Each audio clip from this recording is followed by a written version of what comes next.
আসসালামু আলাইকুম। আমি সালামত ফাউন্ডেশন থেকে মিরাজ বলছিলাম।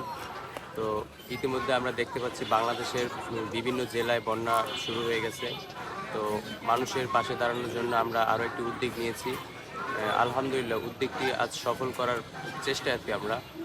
যে আগামী বৃহস্পতিবার এবং শুক্রবার আমরা ফেনী, নোয়াখালী, কুমিল্লা আরও যেসব অঞ্চলে বন্যা ক্ষতিগ্রস্ত মানুষ আছে তাদের পাশে দাঁড়ানোর জন্য আমরা আজ রাতেই রওনা হব।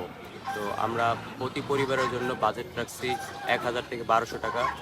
তাদের যত ফ্যামিলিতে একটা পরিবারের যতটুকু প্রয়োজন ওই পরিমাণে খাবার নিয়ে আমরা রওনা হচ্ছি।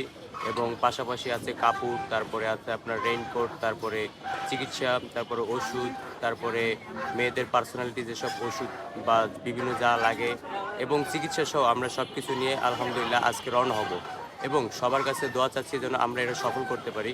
উম, সবাই আমাদের জন্য দোয়া করবেন, সালামত ফাউন্ডেশনকে দোয়া করবেন, আমরা যেন আরও এগিয়ে যেতে পারি, মানুষের পাশে দাঁড়াতে পারি। এই বলে আমি আমার বক্তব্য শেষ করলাম।